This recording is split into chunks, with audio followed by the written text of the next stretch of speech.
Tasavvur qiling, ertalab uyqudan hasharotga aylangan holda turdingiz. Katta, qo'rqinchli va odam tilida gapira olmaydigan. Nima deb o'ylaysiz? Shu holingizda ham yaqinlaringiz sizni qabul qilishgan bo'larmidi? Bugun Frans Kafkaning Evrilish hikoyasi haqida gaplashamiz. Hikoyaning bosh qahramoni Gregor Zamza tijorat gumashtasi bo'lib ishlaydi. Uning butun hayoti ishlash, oilasini boqish va xo'jayinining talablariga javob berish bilan o'tadi. Uning oilasi moliyaviy jihatdan unga to'liq qaram. Otasi ilgari muvaffaqiyatsiz ish yuritgan va katta qarzga botgan. Shu sababli Gregor majburiy ravishda tinimsiz ishlaydi. Har kuni ertalab uyg'onib, uzoq safarlarga chiqadi. U o'z orzulari haqida o'ylamaydi, hatto o'z ishini ham yoqtirmaydi, lekin oilasini boqish uchun hamma narsaga chidashga majbur bo'ladi. Kafka bu orqali insonning kapitalistik jamiyatda shaxs sifatida emas, balki faqat ish quroli sifatida qadrlanishini ko'rsatadi. Gregor uyg'ongan zahoti o'zining qo'rqinchli qiyofasini tushunib yetmaydi. Uning birinchi fikri ishga kech qolmaslik bo'ladi. Xonasidan chiqmaganligi uchun uydagilar xavotirlana boshlashadi. Uni ishxonasidan boshlig'i izlab keladi. Gregor bir amallab xonasidan chiqadi va buni ko'rgan boshlig'i hayratda qoladi va ketib qoladi. Oila a'zolarining tillari aylanmay qoladi.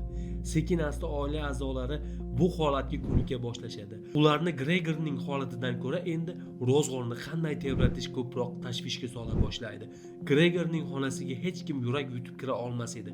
Faqatgina singlisi unga ovqat olib kelib turadi. Bora-bora butun oila go'yo Gregorni unutib qo'yadi. Faqat uning oilaga og'irligi tushayotgani sezilardi.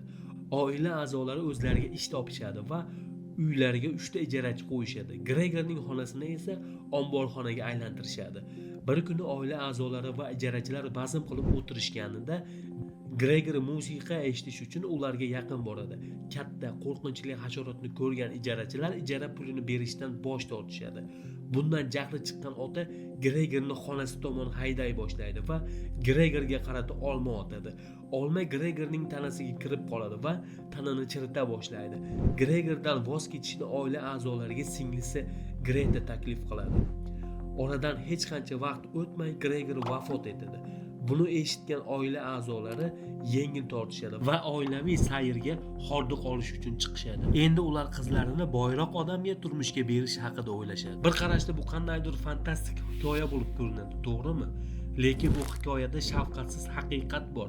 Bu jamiyatda kimdir kasal bo'lib qolsa yoki harakatdan to'xtasa, hech kimga kerak bo'lmay qoladi. Xuddi Gregor kabi. Gregor hasharotga aylanib uyg'onar ekan, uni xavotirga solgan narsa o'zining bu ahvoli emas, balki ishga kech qolmaslik bo'ladi. Shundan bilsak bo'ladiki, Gregorning o'z hayoti bo'lmagan. U faqat oilasi uchun ishlagan, garchi ishi o'ziga yoqmasa-da. Umuman bu asarni o'qir ekansiz, o'zingizga savol berasiz. Kimman o'zi, hasharotmi yoki inson? Hikoyada Gregorning otasi o'g'liga qarata olma otadi. Bu olma Gregorning yelkasida o'lguncha qolib ketadi. Bu yozuvchi Frans Kafkaning otasidan olgan ruhiy jarohatining ramzidir. Chunki Frans Kafkaning otasi uni yozuvchi bo'lishini xohlamagan. Ha, biz o'ylashimiz mumkin, biz bo'lmasak oilamizga qiyin, og'ir bo'ladi deb.